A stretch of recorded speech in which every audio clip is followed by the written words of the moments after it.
வணக்கம். இது அக்ஷரம் அக்ஷயம். இன்றைக்கி நாம் விஷாரது உத்ரார்தில் பிராச்சீன் பாரத் கா இத்திஹாஸ் அதில் உள்ள மௌரிய சாம்ராஜ்ய அந்த சாப்டர் பார்க்க போகிறோம். வாங்க பார்க்கலாம். மௌரிய சாம்ராஜ்ய இதில் விஸ்திருத் உத்தர் தீஜியவும் இருக்குது, டிப்பணியும் இருக்குது இல்லையா?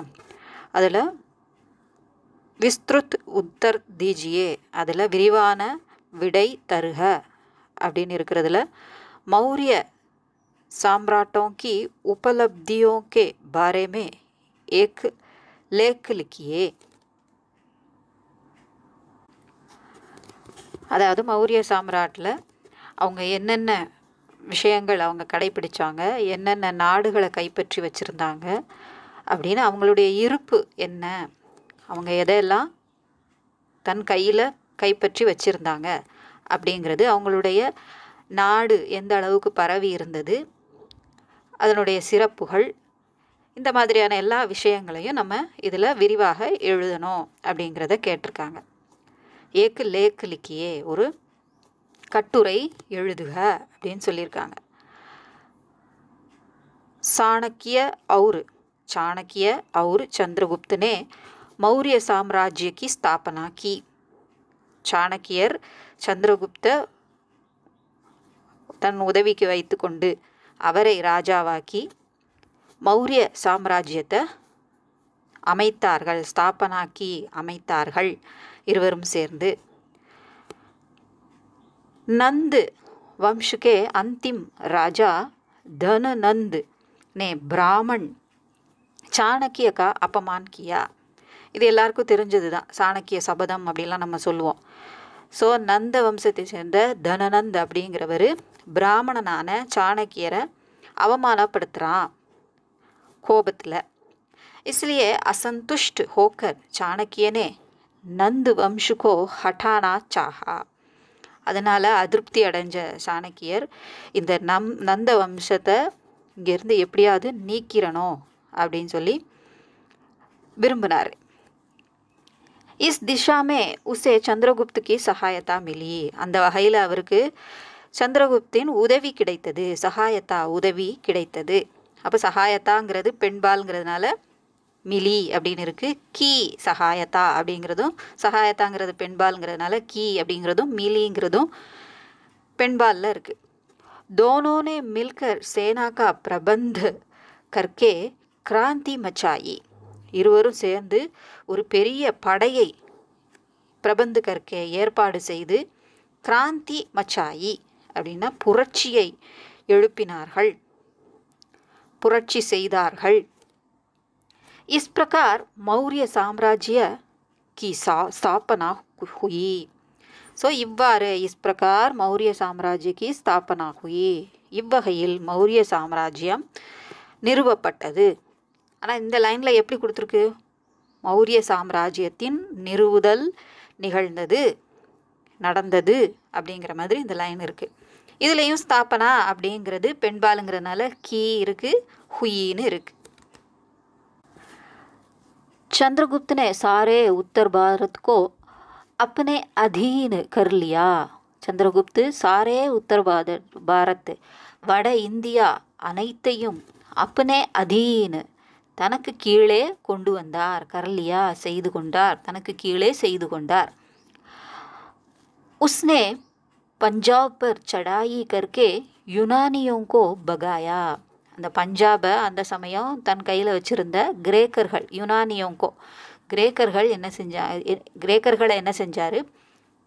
அவங்க மேலே தாக்குதல் நிகழ்த்தி அவங்கள விரட்டினார். பகாயா விரட்டினார், பஞ்சாபில் இருந்து விரட்டினார். अलेक्जेंडर के मरने के बाद सिल्यूकस निकेटर साम्राज्य के पूर्वी भाग का अधिकारी बना. அலெக்சாண்டர் இறந்துட்டாரு அப்படின்னோடனே சில்யூக்கஸ் நிகேட்டர் அப்படிங்கிறவர் அவர் என்ன ஆக்குனாங்க? அந்த சாம்ராஜ்யத்தின் பூர்வி பாகுகா, ஸோ கிழக்கு பகுதியின் அதிகாரியாக ஆனார். ஏன்னா பொறுப்பு ஏற்றுக்கிட்டார், அதை பார்த்துக்கிறதுக்கு பொறுப்பு ஏற்றுக்கிட்டார்.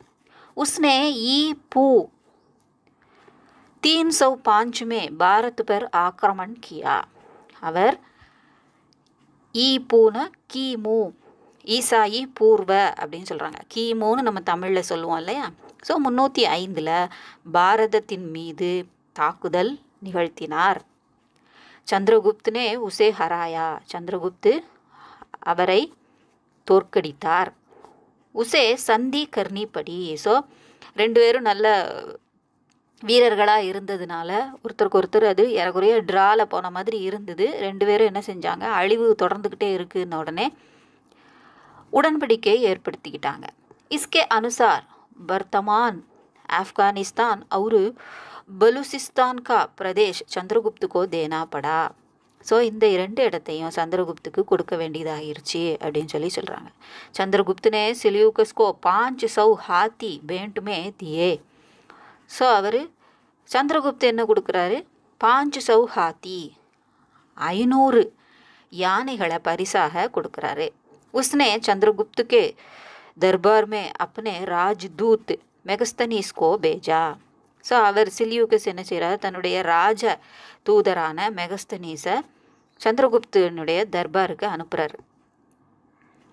चंद्रगुप्त के शासन काल में साम्राज्य की सीमा पश्चिमोत्तर में हिंदू कुश तक पहुंच गई. ஸோ அவருடைய ஆட்சியில் அவருடைய எல்லை, அவர் ஆட்சி எல்லை ஆண்ட அந்த நாட்டின் எல்லை எங்கிருந்து எங்கு வரை பரவி இருந்தது அப்படிங்கிறத இதில் சொல்லியிருக்காங்க. அதாவது வட கிழக்கு பகுதியில் இருந்த ஹிந்து குஷ் பகுதி வரைக்கும் பரவி இருந்தது எல்லை, சீமான எல்லை அப்படிங்கிறத இதில் சொல்கிறாங்க. ஸோ அந்த அளவுக்கு விரிவடைந்தது. அவர் போர் செஞ்சு வெற்றி அடைந்து நிறைய இடங்களை கைப்பற்றினார். चंद्रगुप्त के पुत्र बिंदुसार ने कलिंग को छोड़कर सारे दक्षिण भारत को जीत लिया था.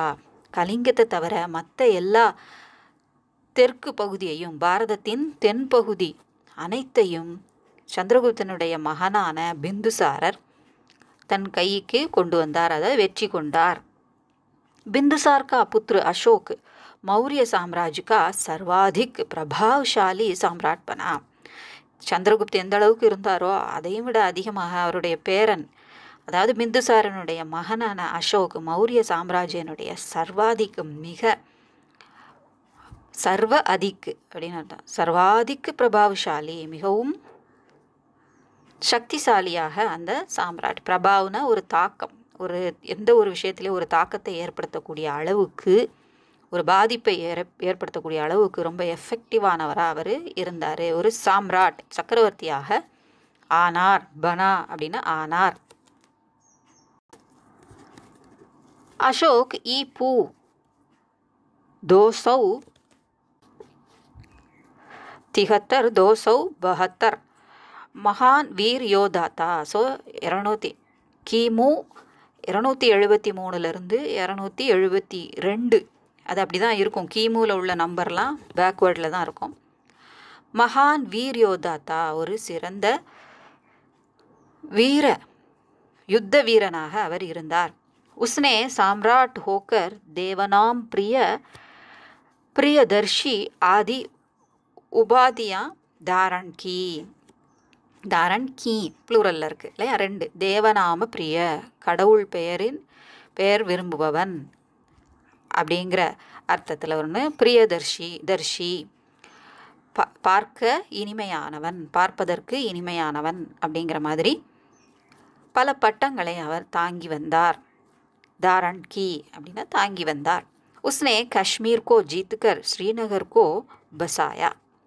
அவர் காஷ்மீரை வென்று ஸ்ரீநகர், அதை தலைநகரமாக அவர் என்ன செஞ்சார், அமைத்தார். பசாயா அப்படின்னா அமைத்தார். உஸ்னே கலிங்கு பர் சடாயி கி, அவர் பிந்துசார் விட்டு வச்ச அந்த கலிங்கத்தை இவர் என்ன செஞ்சார், போர் தொடுத்தார். கலிங்கத்தின் மீது போர் தொடுத்தார். கமாசான் லடாயி ஹுயி, மிகவும் பயங்கரமான சண்டை நிகழ்ந்தது. इसमें 1 लाख से अधिक लोग मारे गए. 1,00,000க்கும் மேற்பட்ட மக்கள் கொல்லப்பட்டனர். அந்துமே அசோக் கி ஜீத் ஹுயி, நிறைய உயிரிழப்புகளை சந்தித்த பிறகு தான் அவர் அசோக் வெற்றி பெறுறார். என்ன நடந்திருந்தாலும் வெற்றி பெறுறது அசோகா தான் இருந்திருக்கார். युद्ध का மகா வினாஷ் தேக்குக்கர் அசோக் கா மன் பதல் கயா. ரொம்ப மகா வினாஷ், பேரழிவு அந்த யுத்தத்தில் நிகழ்ந்ததை பார்த்து அவருடைய மனது மாறிவிட்டது. உஸ்னே ஆகே சே யுத்த ந கர்னே கி பிரதிஜ்ஞா கி. அவர் செஞ்ச போரில் இதான் ரொம்ப மோசமான நிலைமைக்கு போரா இருந்தது. வெற்றி தான் அடைந்தாலும் அந்த வெற்றி என்ன பெரிய வெற்றி, இவ்வளோ உயிரை கொன்று பெறுற வெற்றியா அப்படிங்கிற எண்ணம் அவருக்கு வந்துருச்சு. இனிமே யுத்தமே செய்யக்கூடாது அப்படின்னு சத்தியம் செய்கிறாரு. பிரதிஜ்ஞாக்கி ஒரு முடிவு எடுக்கிறாரு. अशोक ने अनुभव किया कि धर्म विजय ही सबसे बड़ी चीज है. நம் தர்மத்தை கடைபிடித்து பெரும் வெற்றி தான் சிறந்த வெற்றி அப்படிங்கிற அனுபவத்தை அவர் அடைந்தார், அதாவது உணர்ந்தார். उसने बौद्ध धर्म को अपनाकर दया और लोक सेवा का व्रत लिया. ஸோ அவர் பௌத்த தர்மத்தை தனதாக்கி கொண்டு, அதாவது அதை தழுவி, பௌத்த தர்மத்தை தழுவி, தயா அவர் லோக் சேவா, பிறர் மீது இரக்கம் காட்டுதல், அப்புறம் லோக் சேவா உலகத்திற்கு செய்யக்கூடிய அந்த சேவை, கா விரத்துலியா. ஸோ இது ரெண்டையும் தான், இரக்கம் காட்டணும், மக்களுக்கு சேவை செய்யணும், உலக மக்களுக்கு சேவை செய்யணும் அப்படிங்கிற விரதத்தை மேற்கொண்டார். ஸ்ரீலங்கா, मिस्र, मैसिडोनिया आदि देशों में बौद्ध भिक्षुओं को भेजकर बौद्ध धर्म का प्रचार किया. ஸோ இந்த நாடுகளுக்கெல்லாம், ஸ்ரீலங்கா இந்த மாதிரியான நாடுகளுக்கெல்லாம் பௌத்த பிக்ஷுவோங்கோ, பௌத்த துறவிகளை அனுப்பி பௌத்த தர்மத்தை பிரச்சாரம் செய்தார். अशोक ने चट्टानों और खंभों में बौद्ध धर्म के सिद्धांतों को खुदवाया. பெரிய பெரிய பாறைகளில், சட்டானோ ஒரு கம்போ, சட்டான்னா பாறை, பெரிய பெரிய பாறைகளில் அல்லது சின்ன குன்றுகளையும் சொல்லுவாங்க, பட் இங்கே பாறைகளில், கல்வெட்டுன்னு நம்ம சொல்லுவோம் இல்லையா அது, அப்புறம் கம்பு, தூண்களில், பல தூண்களில் கௌதம் புத்தரனுடைய கொள்கைகளை குதுவாயா செதுக்கினார், பொறித்தார். सारनाथ का स्तंभ, रांची का स्तूप आदि कला के उत्तम नमूने हैं. சாரநாத்தில் இருக்கக்கூடிய ஸ்தம்பு, அதுவும் அந்த தூணு தான், அதுவும் ராஞ்சிக்கா ஸ்தூப், அதுவும் ஒரு தூணு தான். பெரிய தூணாக இருக்கும். தூணுனா குட்டியாக நம்ம நினைக்கக்கூடாது, நிறைய எழுதி அதில் பொறிச்சிருக்காரு கொள்கைகளை அப்படின்னு அது எவ்வளோ பெருசு இருக்கும் நம்ம பார்த்துருப்போம். ஸோ அந்த மாதிரியான இதில் இவை இரண்டும் கலைக்கு ஒரு சிறந்த எடுத்துக்காட்டாக, உதாரணமாக திகழ்கிறது அப்படின்னு இதில் சொல்லியிருக்காங்க. அசோக் கிசி தர்ம சே துவேஷ் நகி கர்த்தா தா. அவர் பௌத்த தர்மத்தை கடைபிடிக்கிறாரு அப்படிங்கிறதுக்காக மற்ற எந்த ஒரு தர்மத்தையும் அவர் வெறுக்கலை. துவேஷ், அவர் வெறுக்கலை. வஹ் மானவதாவாதி பிரஜாபாலக் சம்ராட் தா. மானவதாவாதி, மனிதத்தன்மையை கடைபிடிக்கக்கூடியவராகவும், பிரஜாபாலக், மக்களை காக்கக்கூடியவராக இருந்தார். ஸோ அப்படிப்பட்ட ஒரு சம்ராட்டாக இருந்தார். வஹ் தார்மிக் திருஷ்டி சே படா உதார்த்தா. தர்ம வழியில் எந்த மதமாக இருந்தாலும், யார் எந்த மதமாக இருந்தாலும் எல்லாரையும் அரவணைச்சு போகக்கூடியவராக அவர் இருந்தார். பாரத் கே மகான் சக்திசாலி சம்ராட்டோ மே அசோக் கா அப்னா விசிஷ்ட ஸ்தான் ஹை. இந்த பாரதத்தில் இருந்த சிறந்த சக்திசாலி சக்கரவர்த்திகளில் அசோக்கிற்குன்னு ஒரு தனி இடம் இருக்குது அப்படின்னு சொல்கிறாங்க. விசிஷ்ட ஸ்தான், தனக்குன்னு ஒரு சிறப்பான இடம் இருக்குது அப்படின்னு சொல்கிறாங்க. இப்போ டிப்பணியா லிக்கியே, குறிப்பெழுதுக அப்படின்னு நம்ம சொல்லுவோம் இல்லையா. 2 இது இருக்குது இந்த சாப்டரில், 2 இருக்குது. மௌரிய கிராந்தி, கலிங்கு யுத் அப்படின்னு, மௌரிய புரட்சி. இது ஏற்கனவே அந்த பிக் கொஷினில் இருந்த ஆரம்பத்தில் வந்த பேராகிராஃப் தான் இதில் இருக்குது. நந்து வம்சுகா அந்திம் ராஜா தனநந்து தா. அதனுடைய கடைசி, நந்த வம்சத்தின் கடைசி ராஜாவாக இருந்தவர் தனநந்த். உஸ்னே பிராமன் சாணக்கிய கா அபமான் கியா. சாணக்கியன், பிராமணனான சாணக்கியரை அவமானம் செய்தான். इसलिए असंतुष्ट होकर चाणक्य ने नंद वंश को समूल नष्ट करने की प्रतिज्ञा की. அதனால் அதிருப்தி அடைந்த சாணக்கியன் நந்து வம்சத்தை மூல்னா வேர், முள்ளங்கின்னு சொல்கிறோம் இல்லையா, அது மூலி அப்படின்னு நம்ம ஹிந்தியில் சொல்லுவாங்க. மூல் ஏன்னா வேரில் இருக்கிறதுனால. ஸோ மூல் வேருடன் நஷ்ட கர்ணைக்கு வேரோடு அழிக்க வேண்டும் அப்படின்னு ஒரு சூளுரைத்தார், ஒரு பிரதிஜ்ஞா की सवाल விட்டார்.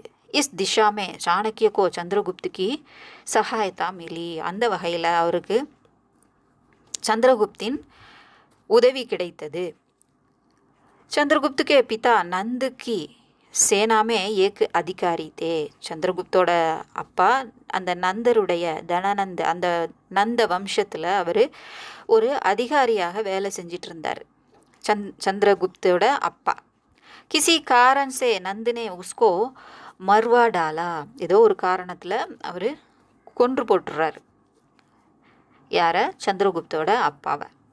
चंद्रगुप्त अपने पिता की हत्या का बदला लेना चाहता था. ஸோ தன்னுடைய தந்தையின் கொலைக்கு பழிவாங்க நினைத்தான். चाणक्य और चंद्रगुप्त दोनों ने मिलकर सेना का प्रबंध करके क्रांति मचाई. ஸோ ரெண்டு பேருக்குமே ஒரே எதிரி இல்லையா? ரெண்டு பேரும் இணைஞ்சு ஒரு சேனாக்கா பிரபந்த் கர்க்கே, மக்களை திரட்டி ஒரு சேனையை ஏற்பாடு செய்து புரட்சியை ஏற்படுத்தினார்கள். इस क्रांति के कारण मौर्य साम्राज्य की स्थापना हुई. இந்த புரட்சியின் காரணமாக முடிவில் மௌரிய சாம்ராஜ்யம் அமைக்கப்பட்டது, அமைந்தது அப்படின்னு சொல்லிக்கலாம். नंद वंश का अंतिम राजा धननंद हटाया गया और चंद्रगुप्त गद्दी पर बैठा. ஸோ நந்த வம்சனுடைய கடைசி ராஜாவாக இருந்த தனநந்த நீக்கி அந்த இருக்கையில் யார் அமர்றாரு? அரியணையில் சந்திரகுப்து உட்கார்றார். இசே மௌரிய கிராந்தி कहते हैं. ஸோ அந்த நந்த வம்சத்தை அழிச்சு இவங்க உருவாக்கின புதிய வம்சம் மௌரிய வம்சம். ஸோ அந்த மௌரிய வம்சத்தில் அந்த மௌரிய வம்சம் உருவாவதற்கு காரணமாக இருந்த இந்த கிராந்தி புரட்சியை மௌரிய கிராந்தி அப்படின்னு சொல்கிறாங்க. அடுத்ததாக கலிங்க யுத். அசோக்னே கலிங்க யுத்தம் நமக்கு தெரிஞ்சது தான். अशोक ने पड़ोसी राज्य कलिंग पर चढ़ाई की. நம்ம ஏற்கனவே அந்த எஸ்ஸேல பார்த்த விஷயங்கள் இதில் வருது. பக்கத்து ராஜ்ய அசோக் பக்கத்து நாடான கலிங்க நாட்டின் மீது போர் தொடுத்தார். கலிங்கு படா சக்திசாலி ராஜ்யத்தா, அது மிக சக்திசாலியான பலம் வாய்ந்த ஒரு ராஜ்யமாக இருந்தது. அதனால தான் பிந்துசாரர் அவர் கூட அதை வெல்லலை. அவருடைய மகனான அசோக்கு அதை எப்படியாவது வெல்லணும் அப்படின்னு போர் தொடுக்கிறார். இஸ்லியே கமாசான் லடாயு குயி, அதுவும் ரொம்ப சக்தி வாய்ந்ததாக இருந்ததுனால ரொம்ப கடுமையான போர் நடந்தது. நீயா நானா அப்படிங்கிற மாதிரி ரெண்டு இடத்துலையும் அழிவு ஏற்பட்டது, ரெண்டு பக்கமும். இஸ் லடாயுமே 1 लाख से अधिक लोग मारे गए. 1 லட்சத்துக்கும் மேலான மக்கள் இந்த சண்டையில் கொல்லப்பட்டனர். மாரே கயே, கொல்லப்பட்டனர். கை லோக் ஸ்வயம் மர்கையே, பல மக்கள் கொல்லப்பட்டாலும் தானும் போர் செய்த அவர்களும் இரு பக்கத்துலேயுமே, இந்த பக்கமும் அந்த பக்கமும், அதாவது கலிங்கத்தின் பக்கமும் அசோக்கின் பக்கமும் இருந்த சேனையிலிருந்து நிறைய பேர் இறந்தார்கள். பகுத்சே லோக் காயல் ஹுயே, பல பேர் ஏராளமானவர்கள் காயமடைந்தார்கள். காயல்னா காயம். அந்தமே சம்ராட் அசோக் கி ஜீத் ஹுயி, கடைசியில் அசோக் தான் வெற்றி பெறுறாரு. युद्ध का महा विनाश देखकर अशोक का मन परिवर्तित हो गया. மகா வினாஷ், பேரழிவை பார்த்து, யுத்தத்தின் பேரழிவை பார்த்து அசோகருடைய மனது மாறியது. பரிவர்த்தித்து ஹுவா, மனம் மாறியது. அசோக் நே ஆகே சே யுத்த ந கர்னே கி பிரதிஜ்ஞா கி. அதனால் அசோக் என்ன செய்கிறாரு? இனிமேல் ஆகேசே, இனிமேல் போர் செய்ய மாட்டேன் அப்படின்னு அவர் சபதம் எடுக்கிறார். உஸ்கே பாத் சம்ராட் அசோக்னே பௌத்த தர்ம அப்னாயா. ஸோ பௌத்த மதத்தை அதுக்கப்புறம் தழுவுறார். அஹிம்சையை போதிக்கக்கூடிய அந்த பௌத்த மதத்தை அவர் தழுவுறார். தயா அவர் லோக்கு சேவா கா விரத்து லியா, மக்களிடம் இரக்கத்தை காட்டணும், அதோட லோக்கு சேவா, உலக சேவை செய்யணும், உலகத்திற்கு சேவை செய்யணும் அப்படிங்கிற ஒரு சபதத்தை, விரதத்தை மேற்கொள்கிறார். इस प्रकार कलिंग युद्ध ने अशोक के जीवन को नया मोड़ दिया. கலிங்க யுத்து செய்கிற வரைக்கும் போர் செஞ்சு நிறைய நாடுகளை தன் வசப்படுத்தினார், நிறைய ஏரியாவை தனக்கு கீழே கொண்டு வந்தார். ஆனால் இந்த கலிங்க யுத்து இஸ் பிரகார், இவ்வாறு கலிங்க யுத்து அசோகரின் வாழ்க்கையில் ஒரு புது திருப்பத்தை ஏற்படுத்தியது. நயா மோடுதியா, ஒரு திருப்பத்தை, புது திருப்பத்தை தந்தது. अशोक ने अनुभव किया कि धर्म विजय ही सबसे बड़ी विजय है. இதன் மூலமா அவர் பெற்ற அனுபவம் என்னது? அசோக் பெற்ற அனுபவம் என்ன அப்படின்னா, தர்ம விஜயகி, தர்மத்தை வெல்வதே, தர்மத்தை கொண்டு வெற்றி கொள்வதே அனைத்திலும் பெரிய வெற்றி அப்படின்னு அவர் நினைச்சாரு. இது உங்களுக்கு யூஸ்ஃபுல்லாக இருந்திருக்கும்னு நினைக்கிறேன். பிடிச்சிருந்தா லைக் பண்ணுங்கள், உங்கள் ஃப்ரெண்ட்ஸுக்கு ஷேர் பண்ணுங்கள். அதுவும் இந்த சமயத்தில் உங்களுக்கு கிளாஸ் அட்டன் பண்ண முடியாமல் இருக்கிறதுனால உங்களுக்கு யூஸ்ஃபுல்லாக இருக்கும். சப்ஸ்கிரைப் பண்ணுங்கள். இது வரைக்கும் சப்ஸ்கிரைப் பண்ண எல்லாருக்கும் ரொம்ப நன்றி. எல்லா பிளேலிஸ்ட்டையும் செக் பண்ணுங்கள்.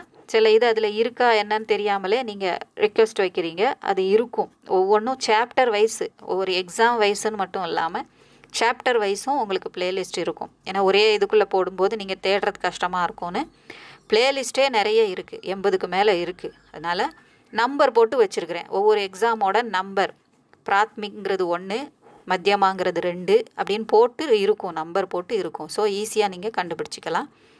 அதுபடி அந்த பிளேலிஸ்ட்டில் என்னென்ன இருக்குது அப்படிங்கிற அந்த புக்கோட நேமு தான் அதனுடைய சாப்டர் நேமாக இருக்கும்.